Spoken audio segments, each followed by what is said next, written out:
Okay, well, welcome everybody to this event to celebrate the catch and the release of one of the Mekong giants, the Mekong giant Stingray. Um, the news of this catch and release is really making shockwaves around the world. The coverage of the team and their efforts to save this giant stingray have been covered in global media, from media in the Mekong, as well as international outlets such as the New York Times, the Guardian, and National Geographic. And New York Times and National Geographic stories have just run in the last 24 hours. So I encourage you to check those out. But most importantly, we're bringing you the team that caught and, well, is responsible for the release of this giant of the Mekong, to tell us all about why it's important, why this is an important find, why the filming of it is an important occasion, and why it's important to conserve such large species. Also tonight, we're going to hear from experts, not just talking about fish that live their life in the Mekong. We're going to hear from experts who are going to talk about fish who spend a portion of their life migrating from the ocean to the river, or from the river to the ocean, as well as some discussion on marine fisheries around Southeast Asia and the Pacific.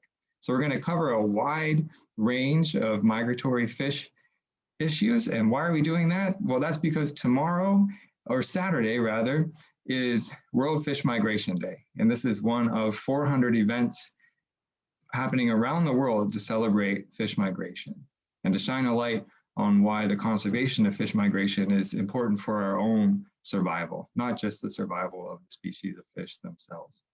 So tonight, we've got a stellar panel formed of the team, again, that was responsible for the release. We're going to hear from Zeb Hogan, who leads the USAID Wonders of the Mekong program, and his teammate, Che Selah, who also works with Zeb on the Wonders of the Mekong program.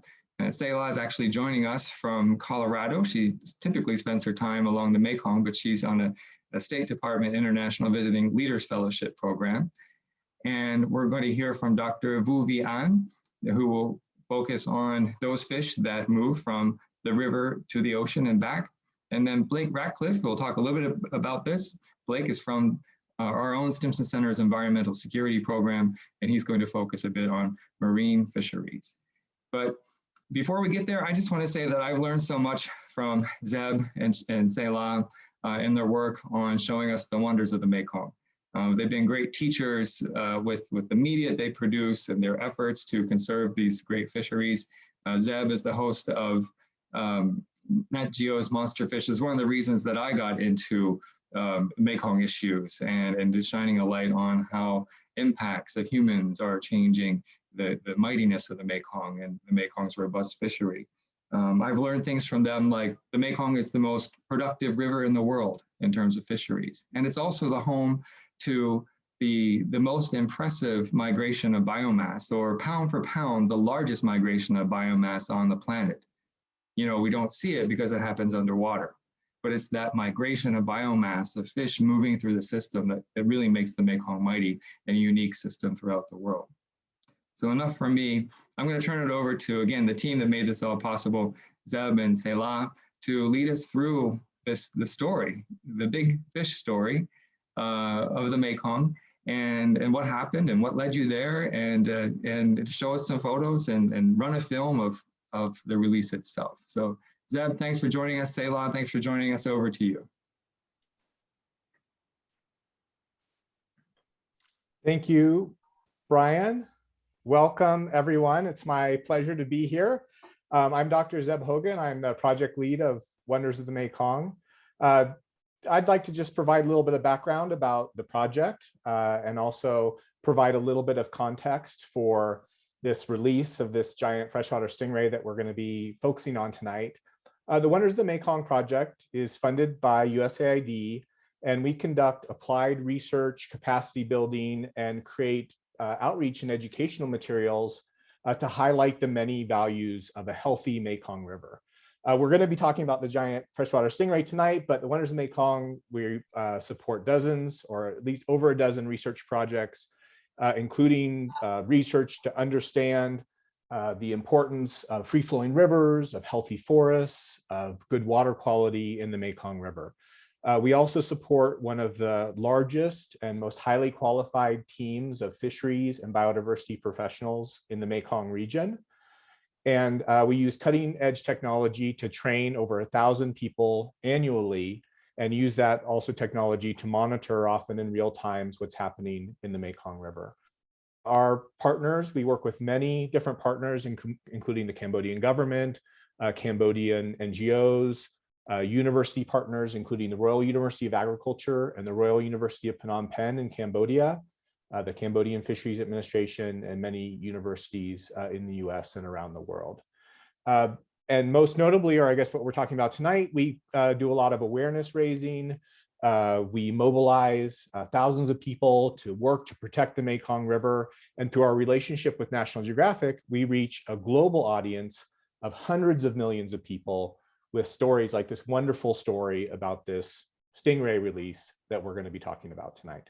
So just quickly, I want to kind of put this in context, explain a little bit about the Mekong River generally, and the significance of this catch of this giant freshwater stingray.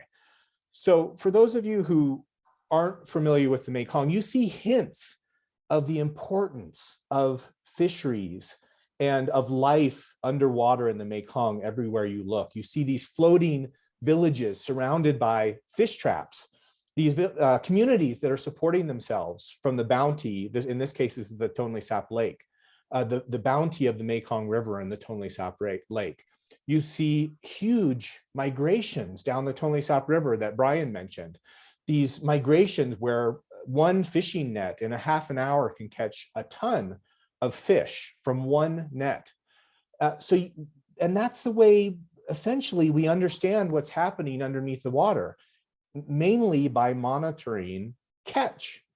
And through monitoring catch, we start to build a picture of what's happening. And what's happening underneath the water is absolutely amazing. This painting depicts the Cambodian Water Festival in November and the Tonle Sap River that flows in front of Phnom Penh.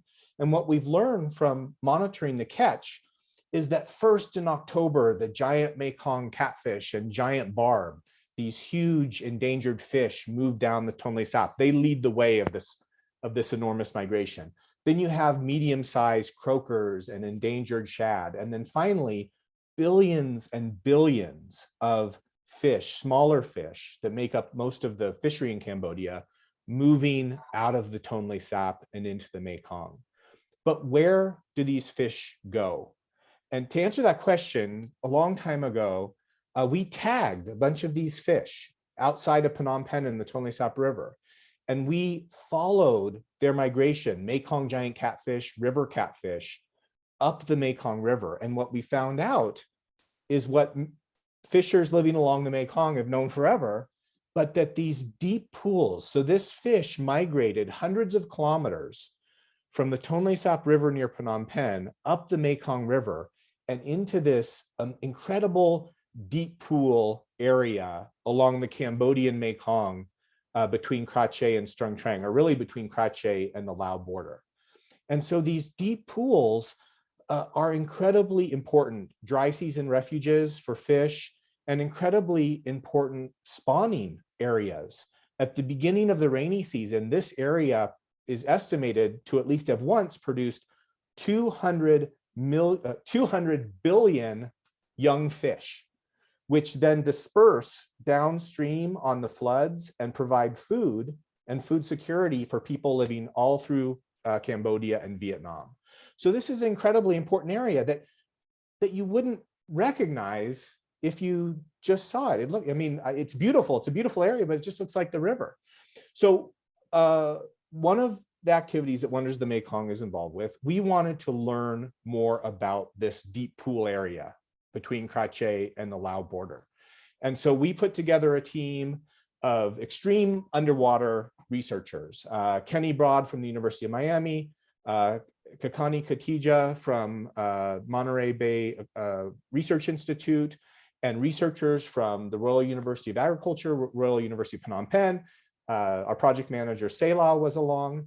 And we went up to these deep pools. We started visiting the markets, looking to see what fish were showing up in the markets, talking with fishermen, making connections with the local fishermen in the communities in this area to learn about what they were catching.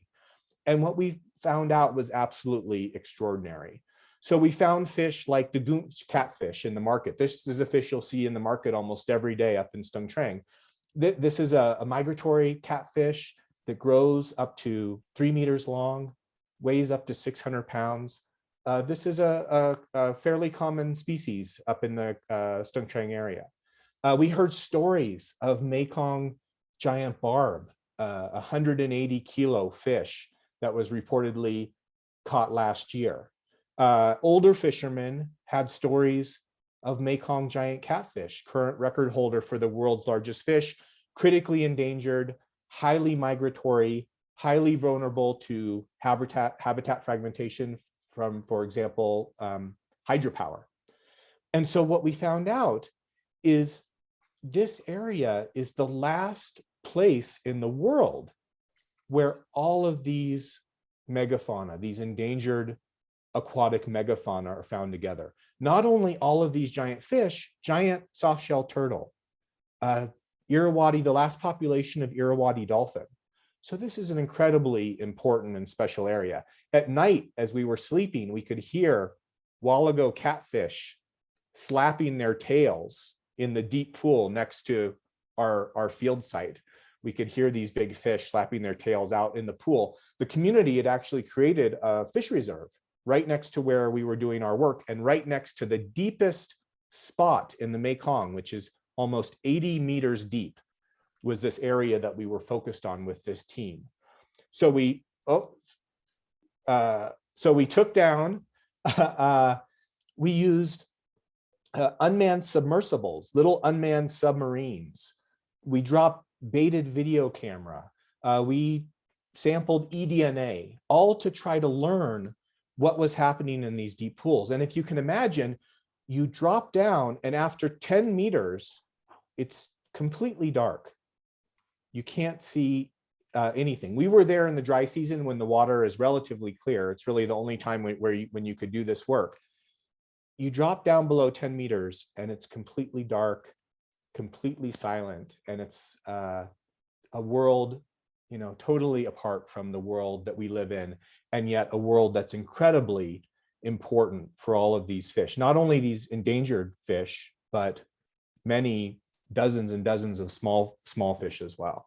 So what did we find out? We were able to film for the first time schools of migratory catfish at 75 meters down in pitch black using video cameras and lights. We were able to see these migratory catfish, a species that once migrated over the Cone Falls in Laos, but that migration now is problematic because of a dam at the falls.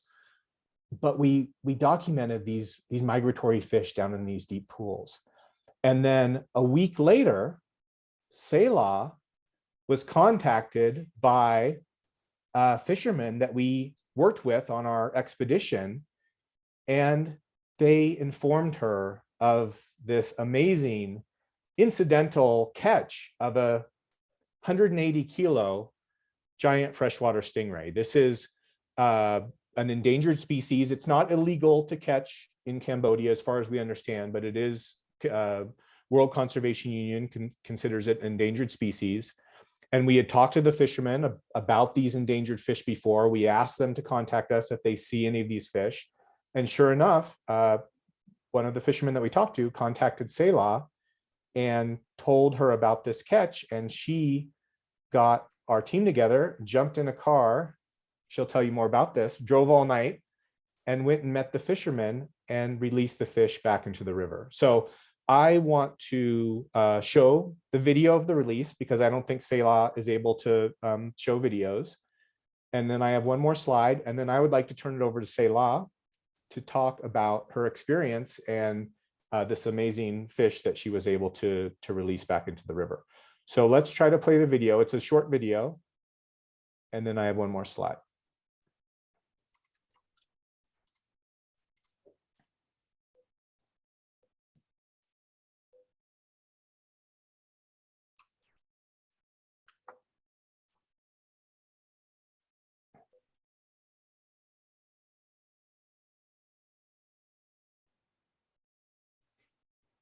So absolutely amazing creature. For those of you who haven't seen a stingray before, don't have experience with them, they have a lot of personality. And this stingray in particular, the way it raised its snout and swished its tail before it swam off was pretty amazing.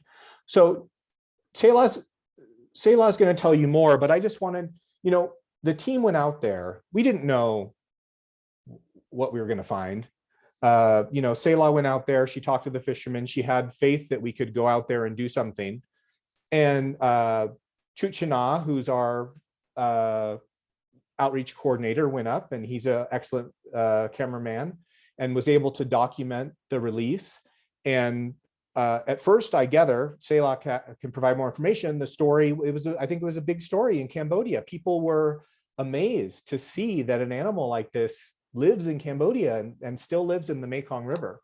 And then after the news spread throughout Cambodia, and I think the reaction was wonder and amazement, the story also spread globally. And we've been able to reach literally hundreds of millions of people with this story of the importance of the Mekong River, and particularly of this area of the Mekong River, and show that these extraordinary animals still live there. And with a partnership with the local communities, we were able to release this fish back in the wild. So with that, I will turn it over to Selah. And Selah, if you could sort of provide more detail about how this all played out and your impressions and your thoughts about working with the community, we'd love to hear from you. Thank you.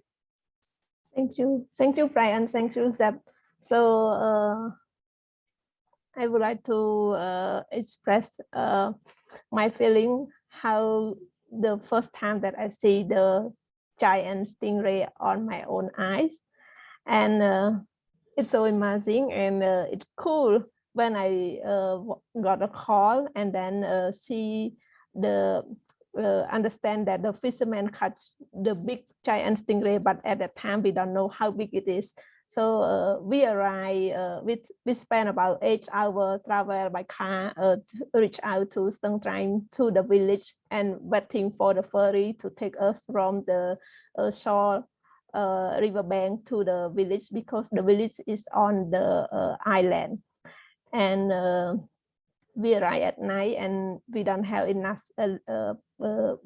team to release the stingray because it's so big, and also at night time. So we wait until early morning, and then we gathering the villager and also the local authority to join us to release the giant stingray. And wow, it's 180 kilograms. It's so big, and it's my first time since I worked in Stingray in 2005, and I never see that big like this. I just see the small piece of the giant stingray sell in the market, or the big fish, piece of the big fish selling in the market, but I never see the alive giant stingray. So it touched my heart, and I believe that from the media that we spread out through a different channel, all people also touching heart, I mean that they almost don't believe that the Mekong giant stingray still exists in the Mekong River. And from the location that, from the community perspective, they think that this is the remote area, and there are different, not only the giant stingray that catching or found in this area, but also the Mekong dolphin, giant catfish, giant barb also live around that area also. That's why the community start up to create a community fish conservation area to protect that area. And from the future plan that we would like to work with the community, so we think that we don't have enough information about the giant stingray. So it's good time that one of the Mekong team partner with the fishery administration, also the university, to start working with the local community in that area to get the more information about the giant stingray population and also the migratory pathway. And I think that we also understand about any challenge happen in the Mekong River, for example, like dam development. So I think we should have the enough information to show to the manager or the decision maker to understand about how important of this area, and then prepare well for any development that impact to the biodiversity, especially the endangered species in this particular area. And the team will team up with the different partners. So we will start working with the MOC, also the fishery administration, to deploy the receiver, so then we can identify the fish migration in that area as well. And we also working with the university, agriculture, so we can start up the place or the center that we can document the story, and we can best in the field. So mean that we work in the community and then gathering more information with the villager in the field to understand deeply not only the giant stingray but other species that lie in that area as well. And in addition to that point, from my personal point of view, I really would like to see the economic growth and also the healthy of the Mekong River through promoting the local business and also the social responsibility, transparency, development in the Mekong River, especially in Stingray and also Freshwater province, because from this area in Cambodia is very important for the biodiversity and also for the mega fish like which released on the May 5th. And I believe that we all can support each other to preserve the Mekong River, because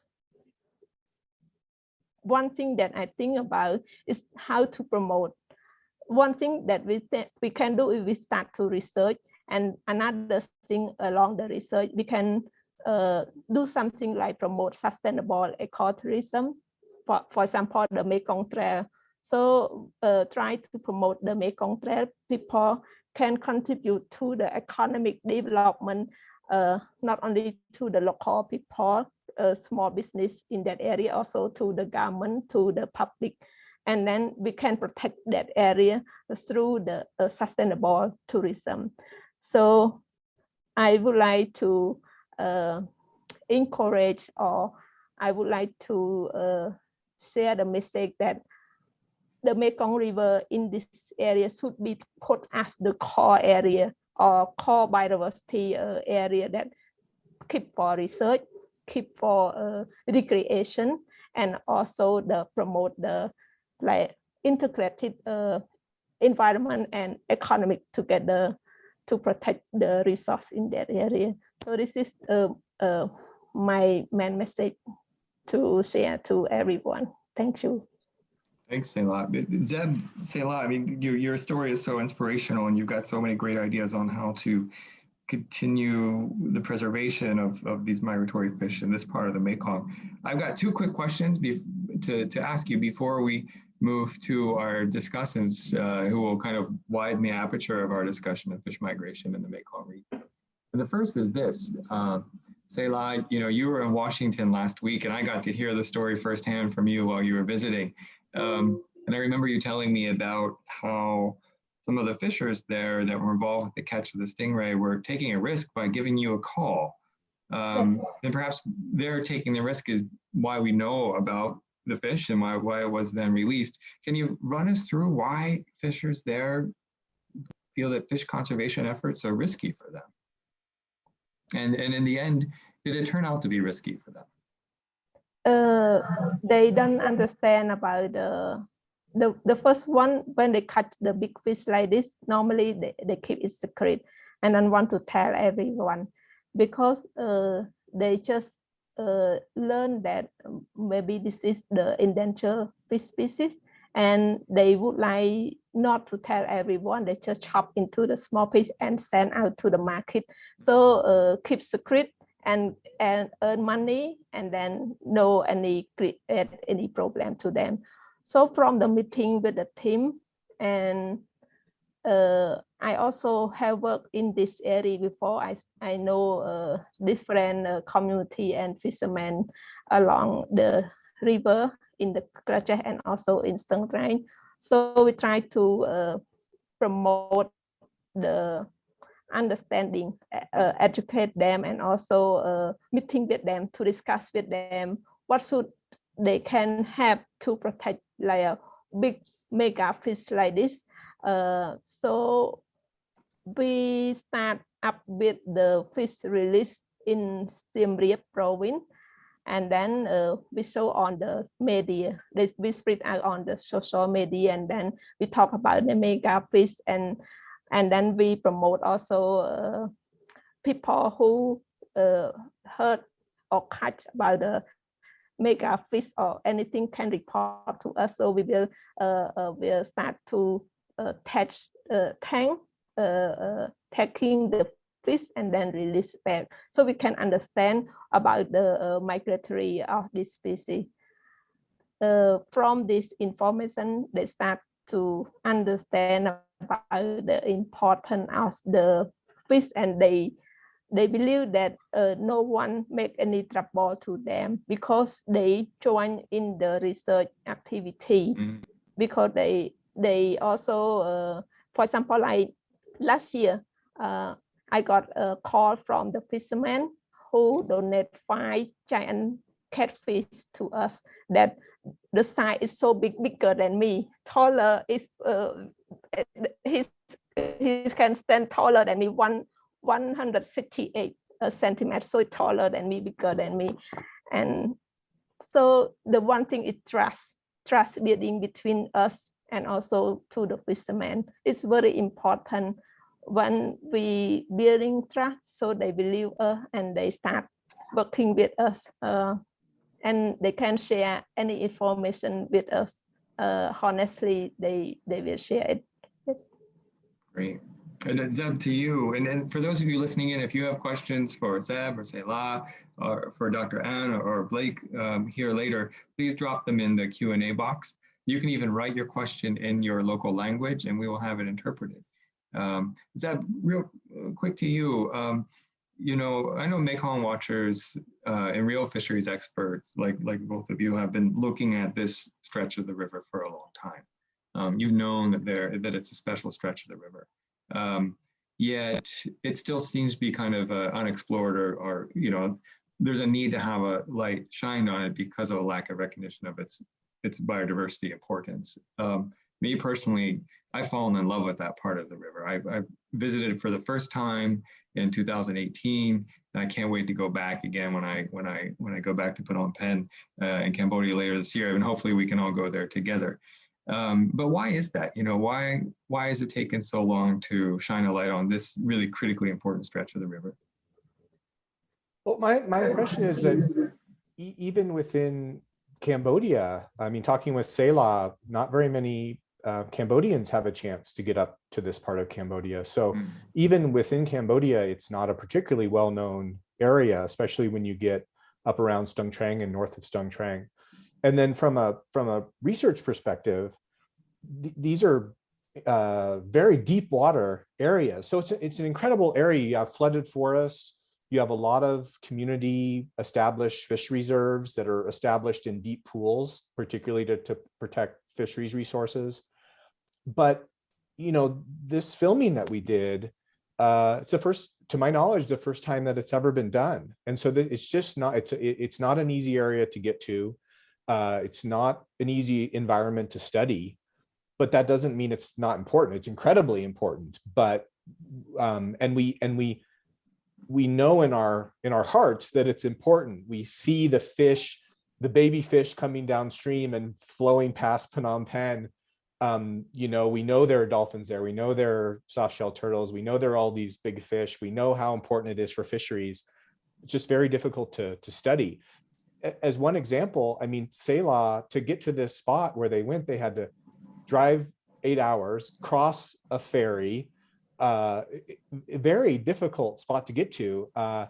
And then just as an aside, I think is interesting, as far as I know, none of the team that was there had ever seen a giant stingray before. Wow. I don't think. And some of the kids in the community had never seen one before. So that video that you see, you know, our team has been up all night and the kids are, you know, everyone's watching. This is the first time they've ever seen this. So it just speaks to how, you know, we know this stuff is there, but these animals are very rare, very hard to study. And so that's, you know, we're trying to work with our partners to change that. And we'd really like to establish a permanent field station up there starting next dry season. So that's what we're working toward.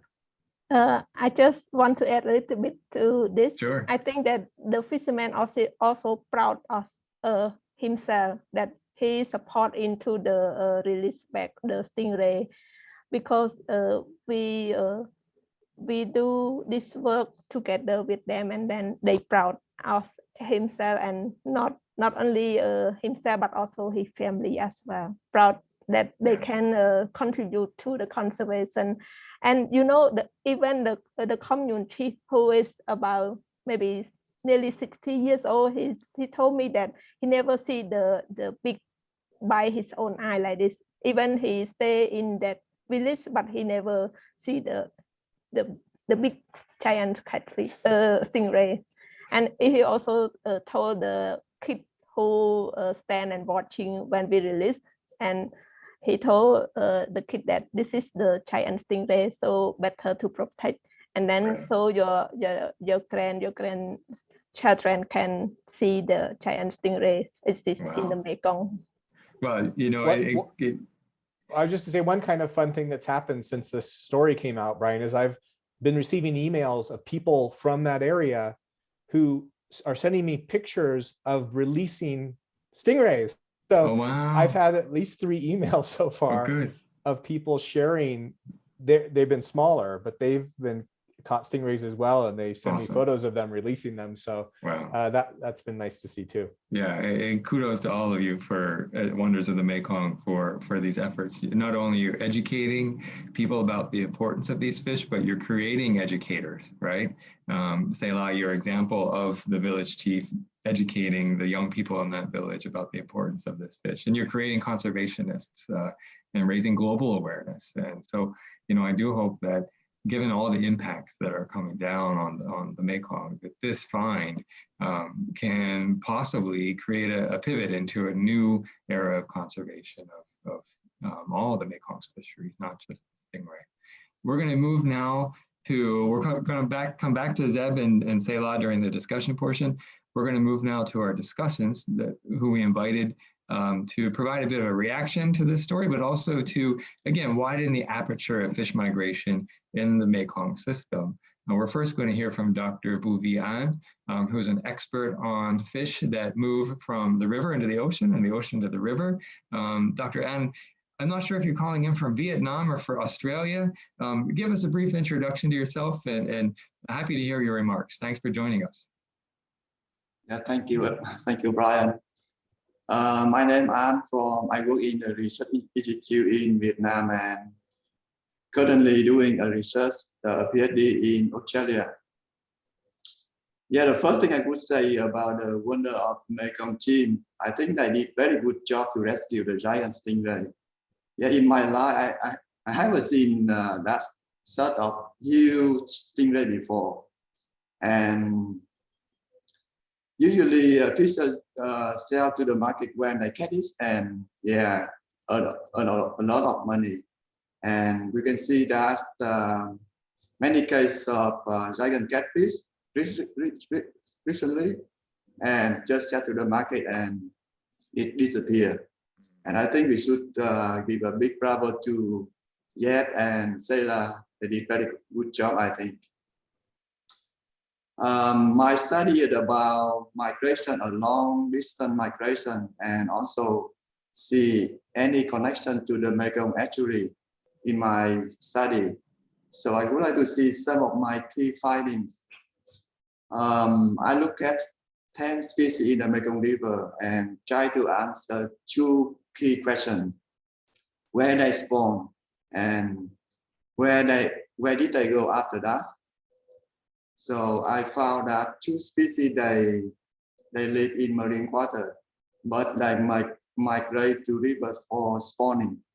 They migrate about maybe almost 1,000 kilometers to Cambodia or Laos for spawning. That's a very long distance.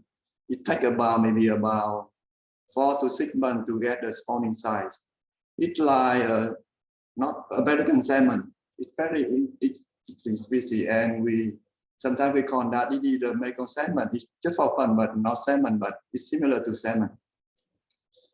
And another species I found that it's opposite to Mekong salmon. It means that they live in freshwater, but they migrate to the ocean for spawning. Like eel, we found like angular eel and rice paddy eel. Some other species they live mainly in freshwater, but they also migrate. I mean, they connection to estuary just for a short time, just for occasionally. At first, I thought that they were 100% living in freshwater, but my study found that they mainly live in freshwater, but sometimes they migrate, they connect to the brackish water for feeding, I think, like food available. I mean, food is available and more abundant in the estuary. Another thing is about my study found that the same fish in the same species, but they behave very differently. Some of them they migrate, but the other don't. The same species, but they show like flexible migration patterns. I found 2 species they show up to 5 migration patterns. Some fish, I mean, in the same species they live, but they spawn in freshwater, and they just remain in freshwater only and don't want to move to the Mekong estuaries. However, some of them they decided to migrate for a long distance to get the Mekong estuaries. And another interesting is that I found that if they are in good condition, they tend to migrate. If not, they just remain in the same habitat. Like it's similar to human. Like if we feel well or healthy, so we can run faster and longer. So that really interesting one. And you know that the Mekong River are home to over 1,000 species, like from a tiny species to a giant species like stingray. And many species remain unknown because they live in water, so it's hard to see, it's hard to understand their migration and feeding. So especially for giant species like stingray or giant catfish, they live very long like to a decade or a century, and they produce very few of larvae or eggs. For stingray, I think they give birth to only one cub per season, and they take long. It takes long to recover or disappear. Sometimes we don't know, but we need to think about some potential threat to long migration species. Like the first thing I get in my head is about hydropower. If you're hot, it's still in the Mekong River. So many species that require connection to the Mekong estuary to complete their life cycle. Like some species get feed or eel, so they migrate about 1,000 kilometers to get to the spawning ground. So hydropower then can really block their migration routes. And another thing I can see about fishing pressure, you can see there are lots of fishing gear, especially in the spawning ground. So more people participate in fishing, and particularly in the fishing in the spawning season. Yeah, usually local fishers just get everything from larvae and adults, so we need to do something on that. And I think more study to understand about life cycle, like I did for some species, they need to connect to the Mekong Delta or Freshwater to complete their life cycle, to see like where they spawn, where they migrate, and what they eat. So once we understand them, so we can move to the next study, how to protect and conserve them. Like Sylvia said, we need to work with the local people, like something about community-based management. So if they can, get them some important species like endangered species, so hopefully they can call sailor to rescue another stingray or another important species. Thank you. Thank you, Dr. Ad. And, the Mekong is, one of the most studied and researched rivers in the world. There's so much literature out there. And it's just impressive, the work that has been done. Yet at the same time, I often wake up in the morning, and I open the newspaper and I see that a number of new species have been found in the Mekong. And your work at opening new frontiers of fish identification and showing where fish live are, again, just shining a light on the importance of biodiversity protection in this river. Thank you for pointing out the impacts of dams, and I think we'll get there during the discussion as well. Already 400 dams are built within the Mekong Basin of all sorts of dams. That's water supply dams, hydropower dams, and other forms and functions of dams. And they indeed are cutting off the once connected river that made the system mighty. Yet there's still so many fish in the river. I do worry that, with the next kind of round of development of dams and just the repetition of migratory patterns being depleted, given the dams that are already there, that the system is is at a critical point. But let's continue to, again, shine a light on these critically important species. And I encourage you to continue your research to broaden that frontier of new species identification. So thanks for joining us. We'll get back to you during the discussion. Now over to our very own, Stimson's very own Blake Radcliff from our environmental security program, which does many things, but one of its specialties is to focus on marine fisheries protection. Blake's going to talk for a few minutes on marine fisheries off the coast of the Mekong and in the Pacific.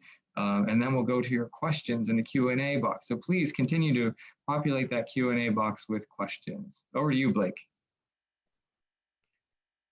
Well, Brian, thank you so much for the kind introduction. My name is Blake Radcliff, and I'm as Brian said, a research associate here at Stimson's Environmental Security Program. And it's an honor to join the panel this evening or this morning, depending where you are. One of the 400 plus events around the world in celebration and to raise awareness of World Fish Migration Day and to stress the importance and fragility of migratory fish and their related ecosystems and communities that rely on those populations.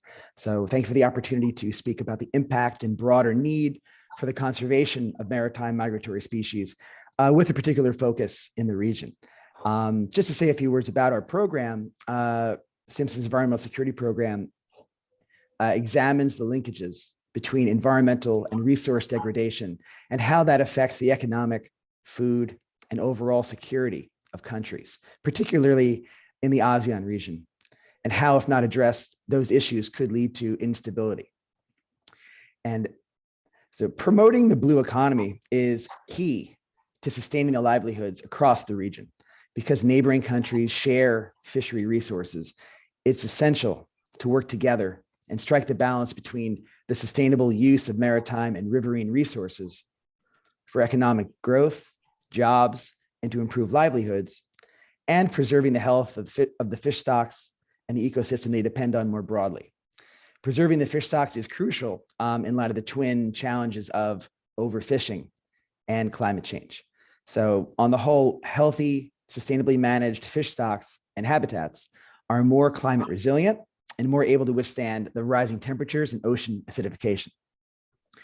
Migrating stocks, whether diadromous, meaning species that move between freshwater rivers and deltas and the sea, or marine species that straddle ocean zones, can be very difficult to manage, as regulatory regimes can often differ within a country and across countries, whether in the exclusive economic zones, EEZs, in the ocean, or throughout neighboring rivers and watersheds.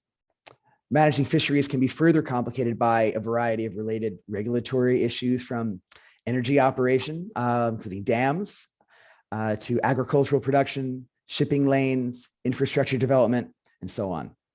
So out of the 1,000 fish species in the Mekong Basin, roughly 60 species or so are diadromous, meaning species that move between the freshwater and marine saltwater, including some high-value species, such as the giant mottled eel and the Krempf catfish. But similarly, the maritime waters of Southeast Asia are also important to the states in the region, providing an economic engine that contributes significantly to GDPs while supporting jobs and regional food security. The South China Sea generates an estimated $100 billion each year, for example, from its regional fisheries, which directly support the livelihood of an estimated 3.7 million people. And the UN Food and Agriculture Organization, or UNFAO, has noted that seafood consumption continues to rise. Fish are a vital source of per capita protein in the region. And for example, Cambodia and Indonesia consume over 50% of their annual animal protein from seafood. Illegal, unreported, and unregulated, or IUU, fishing in the region is also significant, with the UNFAO again estimating that IUU fishing results in the loss of an estimated $5 billion each year across the Asia-Pacific region. So, like the transboundary flow of the Mekong, the maritime waters around Southeast Asia are, as most attendees I'm sure know, complicated. For example, in the South China Sea, there are overlapping EEZs, territorial disputes, and large numbers of fishing vessels in operation. There's also a lack of transparency across the seafood industry, which limits enforcement capacity and contributes to IUU fishing. Fish stocks, including migratory species, are being depleted at alarming rates, with overfishing driven by overcapacity, too many vessels going after too few fish. So in closing, I just want to stress the importance of promoting the blue economy, coming together to cooperatively manage the habitats and sustainable use of fisheries resources across Southeast Asia, and to preserve the health and resilience of the fish stocks and ecosystems. The fishing industry serves a central role in the region's food and economic security, and a regional approach to sustainable fisheries management, both in the river systems and on the sea, are essential to the industry's future. So thank you very much. Thanks, Blake. Okay, we've just got under 10 minutes to go to the end of our event, which gives us some room for discussion and answering some of the questions that are coming into the Q&A box. And I want to send a thank you to all of you for asking questions, and also to our translators for sending the translation and for those questions asked in local languages. We're going to start with one of those. This one, I think, would be more focused to Zeb and Selah, maybe An as well, maybe Blake as well. And it comes from Natawat Laping in Thailand. he noted that catching large fish that once would be sold by former fishermen or fishermen would bring those fishermen income. Not selling them to market obviously results in a loss of income for those fishermen. So how do we compensate fishermen for not selling their fish? Yeah, I can start with that. So we've been working with local communities for a long time, doing this type of work. And what we found, I mean, it's a real mixed bag. I'll try. It's a complicated question. So there's kind of three parts to it. The first part is that we don't want to penalize anyone that we're working with for almost all these big fish. They've never seen them in their lives, so they're not targeting them. So when they do happen to catch one of these extremely rare endangered fish, all the projects I've worked on compensate fishermen at a fair price for that fish, so that they're not penalized for this incidental catch of this very rare species. When we started first doing this in Cambodia, so in Thailand, they were catching Mekong giant catfish that were being sold for $2,000 a fish. Wow. And in Cambodia at the same time, Mekong giant catfish, I think, were revered somewhat and also not very prized as a food fish. They were selling for $100 to $200 a fish. So it was actually not too bad to provide some compensation to the fishers for these fish. So that's one aspect of it. The second aspect of it is that we do have cases when fishers will release these fish even without compensation. And so, for example, those stingrays that I'm getting photos of that people are releasing, that's without compensation. So I think there is a desire, there's a recognition that these fish are rare and special. There's a desire to protect them. But, there's also a line somewhere where you're losing your livelihood or you're sacrificing economic gain. So, obviously we try to balance that. The third point I would say, and apologize for getting into the weeds here, but this is important, is that if you simply enforce the rules, if you simply say that catching these fish is illegal, but without any kind of monitoring and enforcement, and I've seen this again and again and again, all you do is you drive what's happening underground, under the river, and you no longer can get any information. There's no trust, there's no reporting, there's no monitoring, and then all of a sudden you have no idea what's happening with these fish, and you've severed your relationship with the communities. As a researcher, we have no information, and it creates a very difficult situation. So if there's going to be, some of these fish are illegal to catch. Mekong giant catfish is illegal to catch. If that's the case, we need to find ways to still work with communities to protect these fish and gather information rather than just driving everything into the illegal, invisible market. Thanks, Seb. We're going to keep moving forward so we can get through some other questions. One is a comment that I just want to share with everyone from Kathy Hughes, who says, I have been involved with training and advising the Dolphin River Guards for over 10 years and have spent a lot of time in that stretch of the Mekong. I do agree that more research is needed. I cannot even find a tree book that gives details of the trees that grow in the Mekong flooded forest that can survive being underwater for half the year. And Kathy, thanks for pointing to those trees in the flooded forest. They're really impressive. The Wonders team has done some recent work on some tree death that's happening in that part of the river and the causes of it. But speaking of causes of change in the river, Chi Nien from Vietnam writes, may I ask, as the water level of the Mekong River fluctuates abnormally during this year's dry season, how does that affect fish species and their migration? Thank you. Anyone can answer that. Changes to natural flow, abnormal fluctuation, how does that affect fish species and their migration? Yeah, I can say something about this question. Like fish migrate according to change in hydrological regime like water level or river discharge.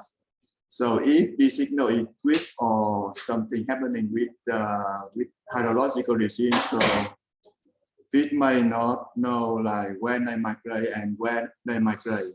So these changes can related to like then operation or climate change. So that the key issue we need to do, to do something with study about like impact on this, and yeah, we may have a mitigation measure to protect this species, especially for long distance migration species. I would like to contribute a little bit about he asked about the three books.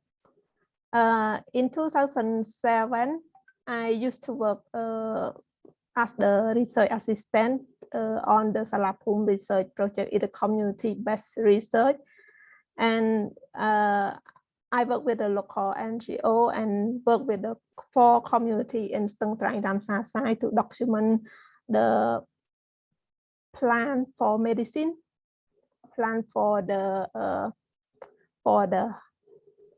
food. So we not document all the species, but just have document what plant that grow in the Stingray area that they use for the traditional medicine. So we publish that book, we document that book, but later on we I think that no one continue the research, but we have one research that compiled in 2007. Yeah. Great. And yeah, and one of the Wonder of the Mekong project activity is like supplementary conservation, is like catch, rest, and rest and release. I think that normally in July or August, we start working with the fishermen to catch the fingerling that migrate from the Mekong River and then stock in the pond, and then when they grow up about 1 or 2 years, we start release back into the river. And then from the team that work on this project activity, we cannot see like endangered species that mean that it can be related to the water level, and also like the drought and other river as related to the river water as well. For example, normally we catch the fingerling in July, and sometimes it move to September. It depends on the water flow. Yeah, this is the challenge that we don't see any, for example, giant barb that we don't see last 3 years, and also the stray catfish we also catch in different months as well. We not, for example, before we can predict July, the fingerling will migrate from the upstream to downstream, but right now it's changing the period, and also the number, the amount of we catch also sometimes it drop, it decline. And Selah, this leads into the final question, and then we'll have to conclude our event, but please take some time to answer this. It comes from Dr. Richard Cronin, a distinguished senior fellow at the Stimson Center, and the man that got the Mekong effort at the Stimson Center going. He wonders, in your work with fishermen, and Blake, this is good for you as well, do people talk about the impacts that they're seeing around them that's affecting their catch? And has the way that they talk about their catch changed over the years? Do they connect these changes, say, to upstream dams or IUU fishing in the marine areas?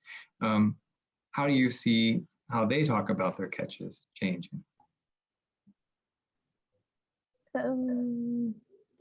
In general, when we talk to the community, they always report about the number of fish catch decline.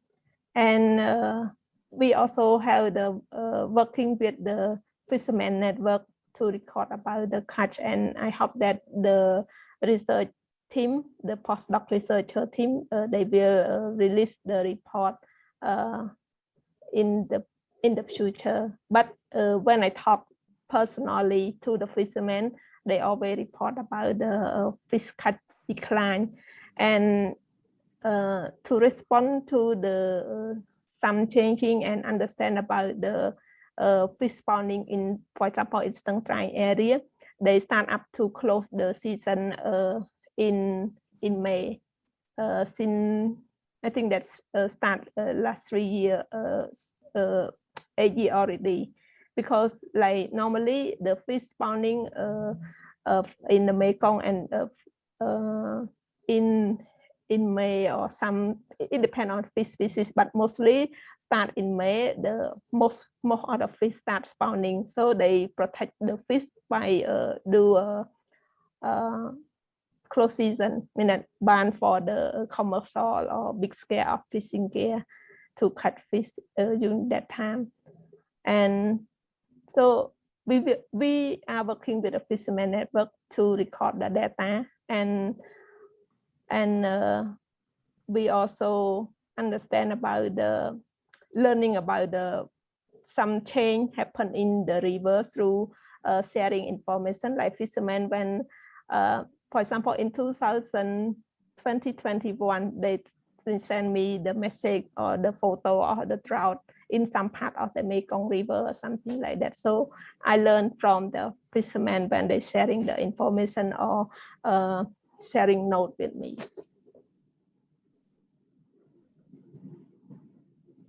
Yeah, in the case of the Mekong Delta, about 6 years ago, we have a study to interview fishers about fish catch rate. So maybe over 90% of them, they said their catch rate is going down. And yeah, we talk with them and they complain about their catch rate is going down. So their activity may be it's hard to survive because their livelihood mainly depend on fishing. So that's the key problem. And they said illegal fishing or fishing pressure is the main cause to the decline. Blake, how about the oceans? Yeah, and then Zeb will come to you for a final comment and we'll conclude. Yeah, Blake. to give the maritime perspective, and whether it's Gulf of Thailand or South China Sea, East China Sea, we're seeing tremendous catch declines. The local fishermen see this, they feel it, and it leads to a lot of policy responses from the vessel states that could include just sending more vessels out, leading to overcapacity, propping up a lot of their fleets through harmful subsidies, which is the subject of current negotiations with the WTO, trying to curb harmful fishery subsidies, which allow for their vessels to go farther and fish longer. And what you're seeing, I guess, is a lot of the regional states having on the water incidents with other fishing boats or maritime militia or Coast Guard for fishing rights, fishing access in disputed territories. And so what you're also seeing in states that can have the capacity in their fleets, they're sending their fleets even further afield as true distant water fleets, going to off the coast of South America or West Africa or East Africa, Indian Ocean, looking for the fish. So it's having real repercussions locally in the economies, and driving to IUU fishing and forced labor and human rights concerns on some of the distant water fleets that you see, which have tremendous linkages. Thanks, Blake. And Zeb brings us back to the Mekong and changes the fisheries there. Yeah, so fishers do report declines. It's fairly universal. And they do connect those declines to changes, unnatural changes in the environment. So we do see that, but I would also emphasize that, we're talking about fishers who perhaps in the 1990s were reporting 10 kilo catch a day, and now we're reporting 2 to 3 kilos a day. And so you're still talking about, 600 to 1,000 kilos a year. So we shouldn't lose sight of the incredible bounty of the Mekong, the incredible importance. In Cambodia alone, we're still talking about hundreds of thousands of tons of fish a year that feed millions of people. So yes, the system is under duress. Yes, we do hear reports of decline, but that should not keep us from working together to protect the Mekong and keep it, you know, productive and functioning in a way that provides for so many. And to keep it mighty. And I think that's what all of you are doing with your work, on shining the light on the importance of fisheries, talking about migratory fish and the protection of migratory fish species, and also, again, with the amazing story that came out of the Mekong last week, that is the catch and the release of the Mekong giant stingray by the USAID Wonders of the Mekong team and locals up there in Stingray in Cambodia. We hope that there are many more stories like this to come in the future, and that Zev and Selah, your educational efforts teach, as you suggested, locals to do it themselves and to photo tag what they're doing, and to say a lot to save you the trip overnight up there to Stingray to do these releases. Keep up the good work, everybody. Happy World Fish Migration Day. Thank you all for joining us. Thank you, panelists, and thank you to our interpreters for providing interpretation. We'll be back with more great events on fish conservation and the mighty Mekong River here. Thanks again for joining. Take care, everyone. Good night and good morning. Thank you.